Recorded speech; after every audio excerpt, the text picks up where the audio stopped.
Hello and welcome to Tea and Cornbread, a conversation with Sean and Tracy. I am Sean. And I'm Tracy. And we are talking to you all that are 50 and fabulous. And don't forget handsome. And we want you to know that we want to get some education happening, some empowerment. We want to grow with you. We want to learn with you. We want to see what you're doing, 50 and over. So like, share, comment, follow, subscribe, grab your tea.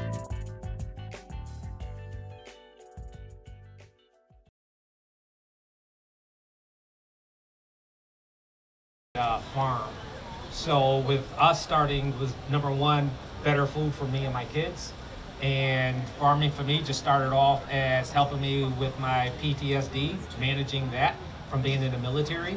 And then it just grew into the business part of it. Farming just became part of what I love to do and just kept doing it from there. All right. I started as a child just growing plants in the front yard with my grandmother, and upon leaving the corporate world, just wanted to do something that I love to do, that I had fun doing, and figured out a way to get paid for it. So it just turned into providing better options and better food nutrition for the community, and also getting just paid to do what I love to do. Hi, I've been teaching cooking and nutrition at Naugatuck Valley for 35 years, and good health starts with knowing how to cook, how to buy food, and most people don't know how. We're used to American portions, big plates full of meat, and no vegetables, and I'd like to see that changed, and I think teaching people how to cook is the way to start. Cool.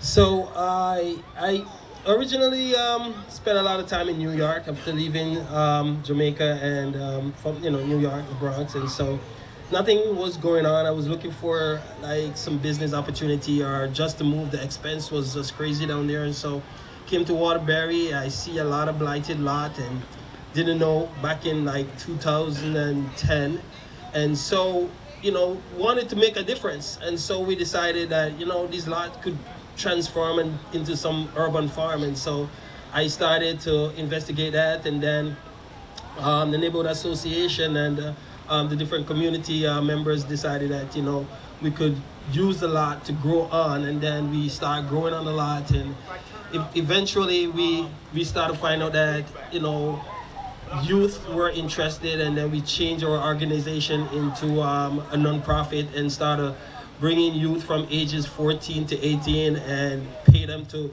do urban agriculture. We train them how to do everything in the garden, from putting up greenhouse, irrigation, grow beds, fertilizing, weeding. So it's just an exciting time, and that's how I really got into gardening. I got into gardening at a real young age. I was born in Jamaica, where we have a saying, let your food be your medicine. So I've been trying to keep that consistent throughout my life in general. My grandmother passed away, and she was the one that taught me to do farming in general or growing plants. So I wanted to do something that connected me with her, and it also helped me feed the community at the same time. So it just lined up. Driving all around the city, trying to get everything harvested within a few hours before the market or even the day before was definitely a huge challenge, until we were able to get everything consolidated on one plot of land. I would think for me, with my situation, is different because I own my own land, is zoning.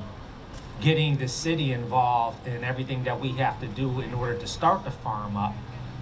It's a huge initial cost just getting through the zoning portion of changing my land from residential to agriculture to be able to farm it correctly. So a lot of the times it's not so much of people not having the passion to do it, it's the permission to do it.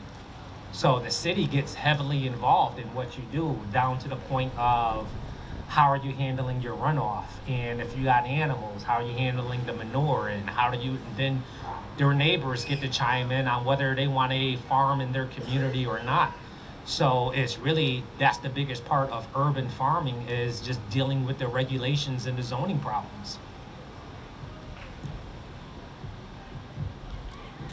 Well, farming for me is really about legacy. And so I want to pass down to the next generation what it is to start growing their own food. And so the challenge that comes here for me is that I'm a non-profit organization, and I do believe in paying the youth to teach them to learn to earn. And that's what the name of our program, Learn to Earn. And they come in and they learn to farm, but we have kids from all over who want to join the program, but we don't have enough funding to keep that, to bring in as much kids as we would like to. And so that becomes a really big challenge for me. And when funding is getting low, then you're kind of in a position where you want to panic. So, but that's the challenge for us as an organization. I hate to do this, but I have to say no. A lot of people see things as challenges. I see them as a challenge as well, but as soon as you overcome them, I tend to forget about them, so no. All right. The next question. Food apartheid accurately describes the racist and oppressive system that create inequitable food environments. What role does urban gardening play in creating a space for promoting food justice and food security?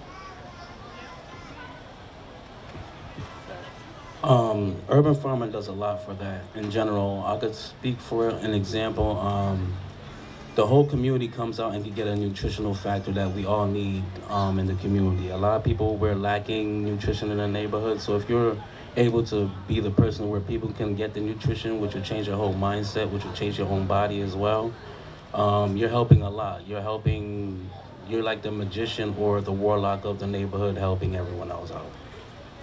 I feel like if multiple people were to grow different products right next to each other, you could never really go hungry at all. So I could grow like lettuce, you could grow tomato, and we could all have a salad together. Yeah. Yeah, in my observation is that culturally, we have moved away from what it is like to really have fresh vegetable on your tray, like in the house.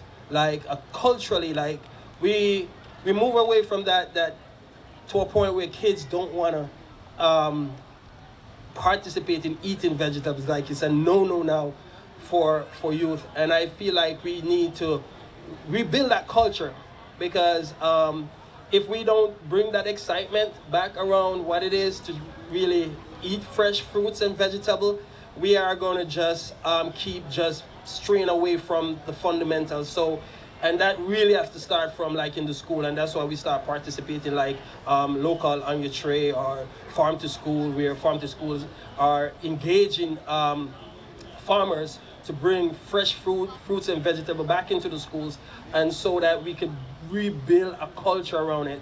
And that's really my goal when I work with youth in the community, is to rebuild a culture, because sometimes we may grow something, but still we don't have people eating as much as fresh fruits and vegetables as we would want them to. So it's really rebuilding the culture for me. Yeah, I think it's an accessibility issue also, because if you don't have a car and you're spending money on a taxi, it eats into your budget. So if you had urban gardens everywhere, people could walk to their food sources and not be so dependent on supermarkets. Yeah, I would have to agree with the accessibility of it. It keeps the local produce right there for you, and not just being able to, like she stated, walking to your grocery store in a sense, but along with the produce itself being grown within the communities, it's grown by people from the communities, so it's all culturally relevant produce as well. So to piggyback off what Greg said, it's not just getting back to culturally having those fresh fruits and produce on your table, but it is those fruits and produce that, may be from whatever country that you came from. I think it's not so much of a racial issue, but more of an economic issue, because people don't have a lot of money. And even though they're buying from farms or things like that, people want quantity over quality. because they don't have a lot of money. So they want more bang for their buck. So if they have something cheaper that they can get more of it, that's what they're going to gravitate towards because that's what they can afford. So it doesn't, which is why it doesn't really make sense to where people can get a 2-liter soda cheaper than you can get a bottle of water. You need water to make soda. So how is the soda cheaper than water? It goes to quantity. Next question. If you had berries so that we could have a quicker turnaround in producing vegetables, which, you know, like turn around like every 2 weeks, we could turn around fresh vegetable in our neighborhood and be able to employ more people. And, you know, especially youth, you know, that they will get involved so much because then they are the ones who's going to pass on that legacy to the next generation. I'd like to see a head of broccoli cost less than a case of ramen noodles. You know, make vegetables affordable, subsidize them, instead of subsidizing the corporate farmers for wheat, soy, and corn. Yeah, if money was no option, yeah, similar to what Greg said, I would just create a space where it would be both, not just indoor growing with the hydroponics, but as well as outdoor growing as well, to be able to educate the community on how to grow their own food, but also as well be able to have enough produce to just grow it and give it away. I would say to where with all of the vacant lots that we have here in Waterbury or all of the dilapidated properties, I would just take every vacant lot and turn it into a community garden.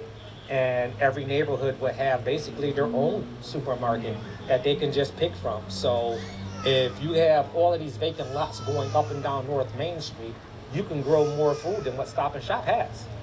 Just turn what you already have into a positive instead of a negative. Instead of having it being a blotted property or a blighted property, you can have a community garden there, whether it's botanical for people to go and relax or a vegetable garden. We got more than enough vacant properties that can feed the entire north end of Waterbury.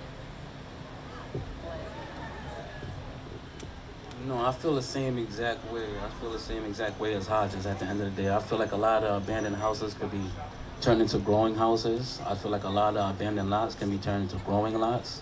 And with that being said, it's going to be continuous food in the neighborhood. There's no bound for any laws or no bound for anyone to go have to travel all the way to a supermarket when everything is right there by your footstep. Next question. Tell the people something that they could do in Waterbury to help eliminate food insecurities. We'll start with you, sir. Put a plant in the ground. Just grow something, anything. If you don't have any yard space, you can grow something in a pot. You grow it on a balcony, windowsill, whatever it may be, whether it's fruit, a vegetable, herb, anything at all. Or if you have no space, you have no skills, no confidence or anything like that, find a neighbor who does, build some type of community that revolves around the food system, whether it be producing it or cooking it, or even if you just get in contact with the farmer and you provide them, you know, with vegetable scraps for compost or to subsidize any type of animal feed or anything like that. But just to get involved in the food system in any way, shape, or possible. Just because if a farmer doesn't work, nobody eats, literally. So just to get involved anyhow. I would say for people take better care of their grass than they do anything else, and grass has no nutritional purpose. So get rid of your front lawn or your back lawn and start growing your own garden. People complain about how high, in my neighborhood, people come by the farm all the time, complain about how high it costs for food and vegetables, but they spend twice as much money on fertilizing their lawn, which they can't eat. So that makes no sense to me.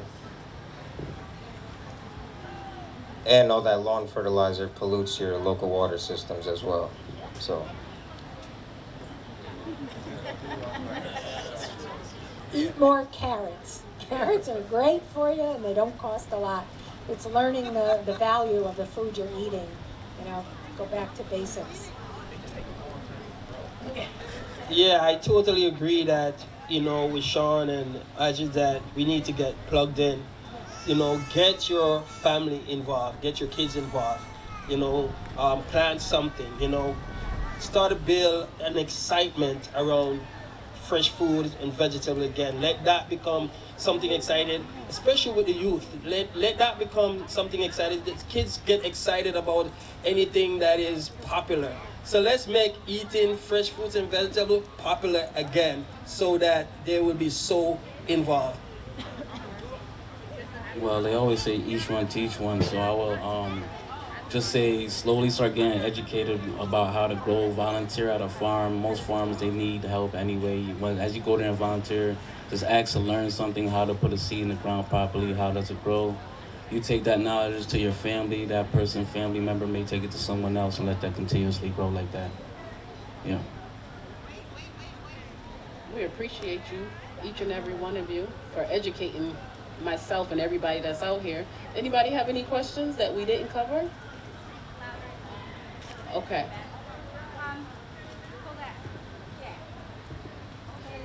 Does anybody have any questions? Anything for anyone on our panel that they want to ask? Actually, hi, how's it going? Yeah, so my question is, so like when you go to Home Depot or any, like even the garden section at Walmart, how can people be able to afford like the different seeds or know what, like if you want to plant an orange tree or an apple tree, like where to find the seeds and how to be able to plant it, to like properly take care of it so the fruits and vegetables could come out properly? Anyone want to take that? It's open. Seeds for certain people that can't afford them. While we started a business was by using EBT card. You can literally go to like a Stop and Shop or a Home Depot or whatever it may be and buy those seeds with your EBT card because it is considered food. Oh, okay, that's good to know. Thank you. I didn't know that. He said you can use your card, your EBT card, to buy seeds. It's considered food. So, for those that didn't know, like me, now you know. I would say the most important thing before you start buying the seeds is know what region you live in. All seeds don't grow in every region. So we're in region 6B. You have to know where you live so that you can know what seeds to grow and what season to grow in. You're not going to sit there and plant tomato seeds in the middle of March because they're just going to die. That's when you start planting your spinaches, your leafy green vegetables, your radishes. So you have to know what season you're in and what's going to grow within that season. Everything doesn't grow all year round and everything doesn't grow in every region. So just know what region you're in. That way you can look to see what type of seeds you want to grow. And where do you get that information? Where do you find, like... 1 second. I don't think they can hear you. Just going off with your response, I just wanted to know, where do you get that information? Is there a section or a website that we can go on and learn what region we are and what seasons are, I don't know, yeah. Most of that information is right on the back of the packet. So when you turn the seeds around, it'll have a picture of the map. It'll be color coordinated by what seed, where you can grow, and on the bottom of it, it'll tell you in what months to plant that. And most seed packages, you have two seasons. You'll have, especially if you're going to do your leafy green vegetables, you'll have your spring season and you'll have your fall season, because those are what we consider cold weather crops. They like the coolness. They don't like the heat. They'll bolt during the summertime. So if you just turn the packet around, it'll tell you exactly when to grow it and the spacing and all of the information you need for that particular vegetable. Sean, did you want to add something to that? No, I was just going to say the same thing that Anthony said, is all the information is on the back of the packets, and most of these big box stores, they have, from what I've seen, gotten a little bit better, is they'll put out a certain group of seeds, both flowers or vegetables, during that time of season. So in, like mid to late March and April, you'll see like the cold weather crops as far as all of those seeds, where you won't see tomato seeds, where in maybe like May or June, you'll start seeing those seeds available in the stores as well. And also you can always just tap in with any of your local farmers and they'll be able to assist you with any of that as well too. There's something that you can always use like a cheat code to know, like, because we tell you the zone that we're in, but you're probably in a different neighborhood. So like the Farmer's Almanac, you just type in your zip code and it'll tell you exactly what zone you're in. Or if you're in Connecticut, there's something called Ladybug from the Yukon Extension. So you just type in Ladybug Yukon, it'll tell you all the crops that you can grow, the flowers and stuff like that, blah, blah, blah, blah, blah. Thank you. Any more questions? Okay. I apologize if you guys already answered this, but for somebody who's not trying to do it for profit, how would I start? Is there a way I can like meet with you guys or something like that? Is there groups where we could do it if you're just trying to do it to feed your own family? Good question. And it's up for anybody to answer. We can pass it down. Everybody good. Yeah, my farm is, like I said, located 131 Montour Road. I just learned that today. Yeah, so, yeah, we're like one, you know, our panel here, we're probably like the only farmers here in Waterbury. But I have people come by all the time. I'm home most of the time working on my farm because I got animals as well. So we raise sheep, we raise goats, rabbits, turkeys, ducks, chickens, we raise it all. And we do full vegetables. So we have people come by all the time. I stop what I'm doing, answer any questions, give free farm tours. So if you got any questions, you know, you can just swing by and be like, you know, hey, how do I get started? We'll sit down and go through that process on what you can do to get started in your own backyard. My goal for my farm is to be put out of business. You guys have websites where you can get in contact? My number is 203. I'm gonna get it off this line. Yeah, it's 203-528-2707. And we have a website, HodgesFamilyFarm.llc. And I work with anybody. I don't have a staff, it's just me. So, yeah, you come up, I'm stopping. I don't care. You can always reach us at parkcityharvest.com. It's myself and Rich, and same exact thing. We'll be able to help you out in any way that we can. And I'll return the paper. Yeah, and the most important thing is, like I said, just to put a plan in the ground. The best way to start is just to put something in there. I've probably over the years learned more by messing up and killing plants than anything else.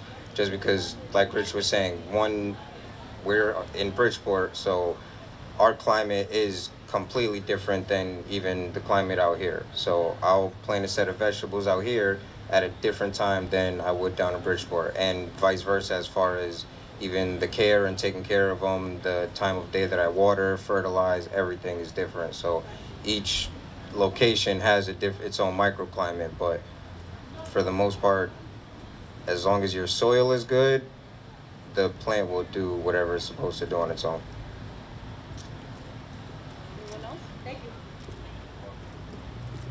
For me at Urban Fresh Gardens, we take volunteers in.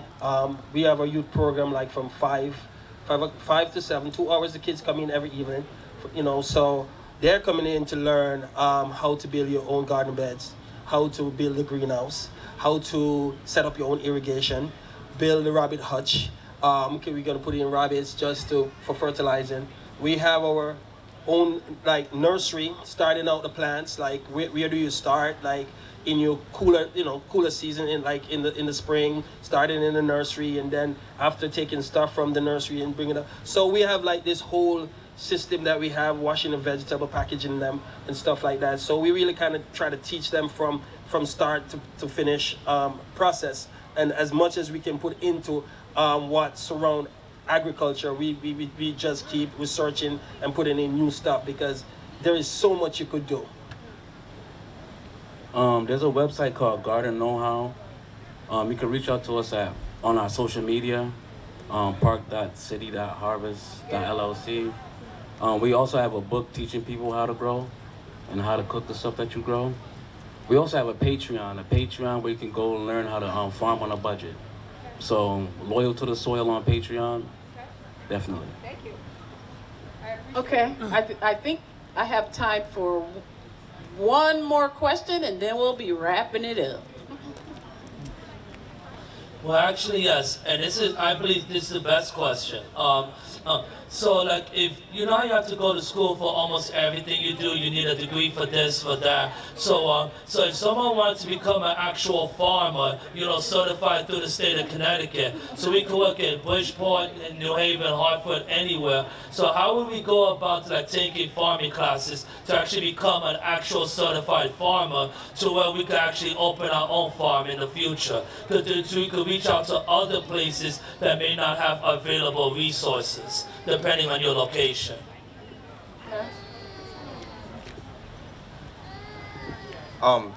You do and you don't have to go to school for everything.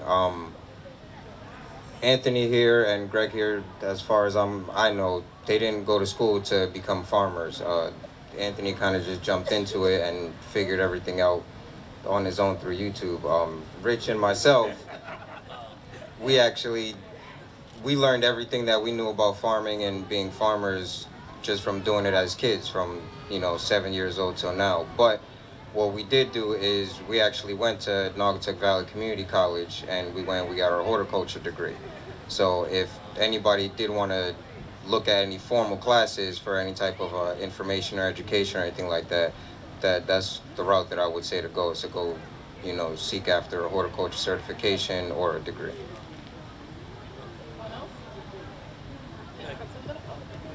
Like I said, if you have a passion to do it, school is not a barrier to get into it. I didn't go to any, like he said, I learned everything on YouTube. So they teach you everything for free. So at that point is just going through the different stations, learning what you want to learn. And like he said, trial and error. Everything that you see on YouTube is not necessarily for our region. So you really got to go through all of the information, apply what applies here, and then just discard the rest. I would say one of the biggest things right now, this is the fall season. Everybody picks up their leaves, and bag them and, throw them out. For us, leaves is fertilizer. We take all of the leaves, mulch them all up, put them in the corner and let them compost down, and that's next year's soil that we use. So we don't use commercial fertilizers. So it's just learning all of those little tricks, that we use to keep our business running for basically almost free. So if you're interested in doing it, get your neighbor's leaves and get your lawnmower, run it over with the lawnmower a couple of times, put it in a corner, and then in the spring you have fresh soil, fresh compost. You don't have to go to Home Depot and buy soil anymore. So yeah, and to answer some of the questions, so when we started, we officially went through the ropes to incorporate the business and everything, and then we go through Department of Ag, and they really put their stamp on, what you're growing. They come and check your soil. They can, come and see what you're doing. So that is, it's not really, an educational thing, which will, put a barrier between you becoming a farmer, but you just could surround yourself around different groups, such as we are part of the BIPAC group, and there's constant training going on, and different farmers having different ideas of how something happened, because no one person know how to do one thing. Even sometimes you go to school, you look at another farmer doing something else, and you're like, wow, that's different. I could take that and implement it in my garden or into my farm. So those are not really barriers, but you can go through Department of Ag, because they are really supportive with grants and loans and give you a lot of guidance to, improve your business if you want to go that way. Okay. We just want to say thank you to each and every panel member. Thank you for answering our questions on behalf of the North Bend Co-op Market First Fall Harvest. Thank you.